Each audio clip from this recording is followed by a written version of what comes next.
Semen analysis की report देख रहे हो और उसमें सोच रहे हो कि डेड स्पर्म काउंट क्यों है ज़्यादा, तो मेरे हिसाब से आप कहीं गलत नहीं सोच रहे हो। मोस्ट ऑफ द पेशेंट्स को जब ये डेड स्पर्म काउंट की एक डिटेलिंग मिलती है एज एन सीमन एनालिसिस में, तो परेशान होता है। और परेशान होने की वजह भी है, ऐसा नहीं है मैं बोलूँगा कि वो परेशान मत हो, उस पर चीज़ें रिकवर हो जाती हैं। तो मैं आज समझाने आया हूँ कि डेड स्पर्म काउंट है क्यों। क्या पता वो आपकी लाइफस्टाइल से जुड़ी हो और आप उसको एक अंडरस्टैंडिंग पोजीशन पे खड़े होकर देख ही नहीं रहे हो, आप समझ लो सिर्फ डेड हो गया डेड हो गया। तो शायद ये वीडियो आपको थोड़ा सा गाइड कर देगी कि डेड हुआ क्यों है। तो सबसे पहली चीज़ समझना, अगर मेरी बॉडी में कैसा भी फॉल्ट है एज एन मेरे स्पर्म बनाने की प्रक्रिया में, या फिर मेरे अंदर की न्यूट्रिशन लेवल की प्रक्रिया में, या फिर मेरे खुद के जेनेटिक डिसऑर्डर में, या मेरे खुद के जीन्स में, तो समझ लेना कि मेरे स्पर्म काउंट डेड हो सकते हैं। ये वही चीज़ें जोड़ी हैं जो आपकी बॉडी प्रोड्यूस करती है एक तरीके से। अगर मान के चलो मेरी बॉडी प्रोड्यूस कर रही है एज एन कुछ भी, तो मेरा प्रोडक्शन जो जगह है वहाँ पर कुछ ना कुछ कमी है किसी न किसी रीज़न से। अब रीज़न में ये भी हो सकता है कि मेरे जो स्पर्म है उसको बनाने वाली स्पर्मेटोजेनेसिस ब्रेक डाउन हो रही हो और वो ढंग से वो मेरे को प्रोड्यूस ही नहीं करके दे रही हो स्पर्मेटोजोआ, जिसकी वजह से मेरे को स्पर्म डेड मिल रहे हैं। सबसे पहला पॉइंट। दूसरा, मेरे स्पर्मेटोजेनेसिस तो काम सही से कर रही थी, बट मेरे हार्मोन्स मेरे को सपोर्ट नहीं कर रहे। तो फिर दूसरा जहाँ पर डेड स्पर्म काउंट की हम देख लेते हैं दिक्कत। थर्ड, मेरा लाइफस्टाइल।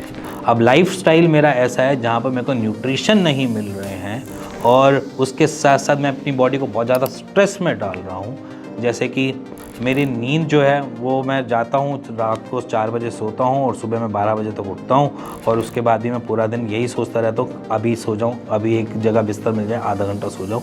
तो ये अगर मेरी बॉडी इस तरीके से डे टू डे की रूटीन में ढली हुई है, तो समझ लेना कि ये आपके लिए एक नेगेटिव एस्पेक्ट है एज एन आपके स्पर्म काउंट को डेड करने के लिए।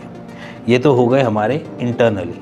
अब होते हैं एनवायरमेंटल फैक्टर्स। एनवायरमेंटल फैक्टर्स जैसे कि मैं बड़े लंबे टाइम तक शेफ़ का काम कर रहा हूँ और मैं हीट वाले एरिया में हूँ और जहाँ पर सारी जगह गर्मी है, तो मेरे जो टेस्टिकल्स हैं वो टेम्परेचर ढंग से कैलकुलेट नहीं कर पा रहे और वो ज़्यादा गर्म होने की वजह से अपने स्पर्म को डेड कर रहे हैं। ठीक है।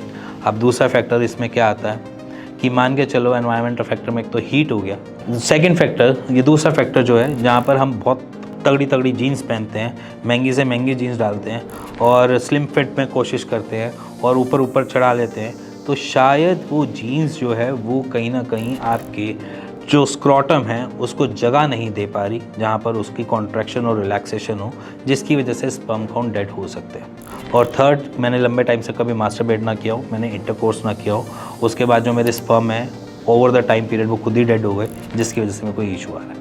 ये कुछ 6 रीजंस मेजरली देखे जाते हैं जहाँ पर हमें डेड स्पर्म काउंट मिलते हैं। अब आप बोलोगे इसके सॉल्यूशन क्या है। देखो, एनवायरमेंटल वालों के तो सॉल्यूशन आपको हाथ के हाथ मिल ही गए हैं कि अगर मैंने वाली जगह छोड़ दी, थोड़ा सा ठंडे रिलैक्सेशन में आ गया, टाइट जीन्स है तो उसको मैंने थोड़ा सा लूजन अप कर लिया, और तीसरा कि अगर मैं लंबे टाइम तक मास्टरबेट नहीं कर रहा तो उसको मैंने कर लिया। अब रही बात यहाँ पर जहाँ पर ट्रीटमेंट की रिक्वायरमेंट पड़ती है, ट्रीटमेंट की वही कैटेगरी है। स्पर्मेटोजेनेसिस को थोड़ा सा अगर बैलेंस करना है तो उसके लिए ट्रीटमेंट की रिक्वायरमेंट है। ठीक है। आपके हार्मोन्स इम्बैलेंस है तो उसके लिए रिक्वायरमेंट है कि टेस्ट की रिपोर्ट हो और उसको रीचेक किया जाए कि वो बैलेंस हो रहे हैं या नहीं हो रहे। ठीक है।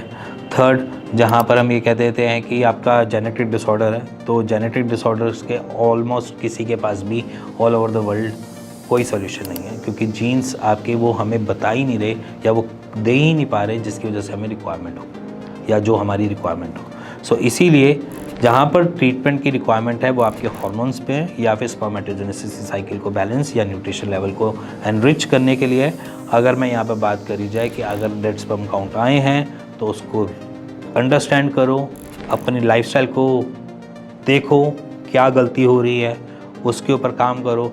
देन उसके बाद अपने 1 महीने बाद सुधारने के बाद, मतलब कि वो सारी चीज़ों को छोड़ने या वो अपनी लाइफस्टाइल को ठीक करने के 1 महीने बाद एक बारी टेस्ट की रिपोर्ट करा लो।